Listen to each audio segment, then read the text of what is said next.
ಯೇಸುವಿಗೆ ಸ್ತೋತ್ರ. ಇಂದು 18 ಡಿಸೆಂಬರ್ 2025.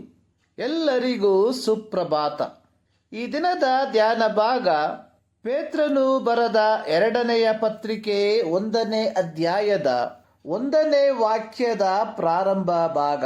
ಯೇಸು ಕ್ರಿಸ್ತನ ದಾಸನು ಅಪೊಸ್ತಲನೂ ಆಗಿರುವ ಸಿಮೆಯೋನ ಪೇತ್ರನು ತನ್ನ ಮೊದಲನೆಯ ಪತ್ರಿಕೆಯ ಆರಂಭದಲ್ಲಿ ಯೇಸು ಕ್ರಿಸ್ತನ ಅಪೊಸ್ತಲನಾದ ಪೇತ್ರನು ಎಂಬ ಒಕ್ಕಣೆಯೊಂದಿಗೆ ಪತ್ರಿಕೆಯನ್ನು ಬರೆದಿರುವಾಗ ತನ್ನ 2ನೇ ಪತ್ರಿಕೆಯನ್ನು ಆರಂಭಿಸುವಂಥದ್ದು ಯೇಸು ಕ್ರಿಸ್ತನ ದಾಸನು ಅಪೊಸ್ತಲನೂ ಆಗಿರುವ ಸಿಮೆಯೋನ ಪೇತ್ರನು ಎಂಬ ಒಕ್ಕಣೆಯೊಂದಿಗೆ. ಪೇತ್ರನು ತನ್ನನ್ನು ತಾನೇ ಡೂಲೋಸ್, ಸ್ಲೇವ್, ಗುಲಾಮನೆಂದು ಕರೆದುಕೊಳ್ಳುವುದರ ಮೂಲಕ ತನ್ನನ್ನು ತಾನೇ ತಾಳ್ಮೆಯಿಂದ ಯೇಸು ಕ್ರಿಸ್ತನ ಮುಂಭಾಗದಲ್ಲಿ ವಿಧೇಯತೆಯ ಸ್ಥಾನದಲ್ಲಿ ಇರಿಸಿಕೊಳ್ಳುವವನಾಗಿದ್ದಾನೆ. ಪೇತ್ರನ ಕಾಲದಲ್ಲಿ ಯಾರು ತನ್ನನ್ನು ತಾನೇ ಡೂಲೋಸ್ ಎಂದು ಕರೆದುಕೊಳ್ಳುತ್ತಾರೋ ಅಂಥವರಿಗೆ ತಮ್ಮ ಮೇಲೆ ಯಾವ ಅಧಿಕಾರವೂ ಇರುವುದಿಲ್ಲ. ಅವರು ಯಜಮಾನರ ಸ್ವತ್ತಾಗಿರುತ್ತಾರೆ. ವಿಲಿಯಂ ಬಾರ್ಕ್ಲೆ ಎಂಬ ವೇದ ಪಂಡಿತರು ಡೂಲೋಸ್ ಎಂಬ ಪದವನ್ನು ಈ ರೀತಿಯಾಗಿ ವಿವರಿಸಿದ್ದಾರೆ.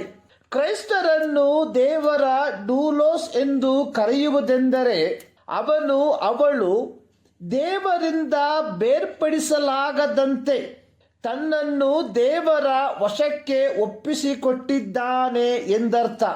2ನೇದಾಗಿ ಅವರು ಹೇಳಿರುವಂಥದ್ದು, ಕ್ರೈಸ್ತರನ್ನು ದೇವರ ಡೂಲೋಸ್ ಎಂದು ಕರೆಯುವುದೆಂದರೆ ಅವನು ಅವಳು ದೇವರ ಅಧೀನದಲ್ಲಿ ಒಳಪಟ್ಟವನು ಎಂದರ್ಥ.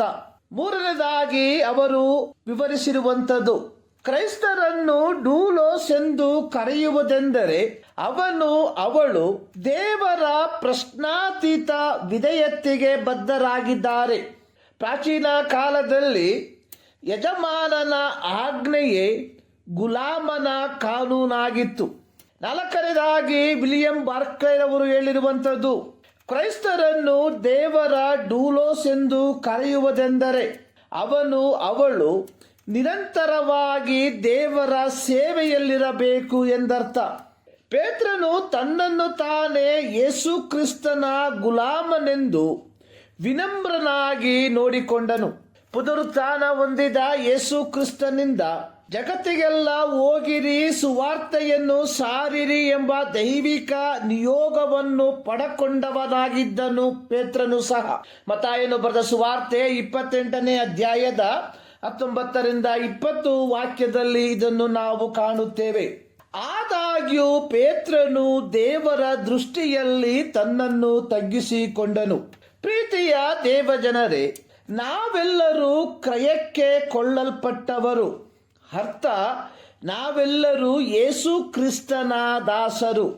ಆಗಿರಲಾಗಿ ನಮ್ಮ ಯಜಮಾನನು ತಂದೆಯೂ ಆಗಿರುವ ಯೇಸು ಕ್ರಿಸ್ತನ ಆಜ್ಞೆಗೆ ಅನುಸಾರವಾಗಿ ಬದುಕುವ ದಾಸರಾಗಿ ನಮ್ಮ ಮರುಭೂ ಪ್ರಯಾಣವನ್ನು ಜೀವಿಸುವಂತವರಾಗಿರುವ ಈ ಮುಂಜಾನೆಯಲ್ಲಿ ಸರ್ವಶಕ್ತನಾದ ದೇವರು ಈ ಅಧ್ಯಯನದ ಮೂಲಕ ನಿಮ್ಮನ್ನು ಆಶೀರ್ವದಿಸಲಿ.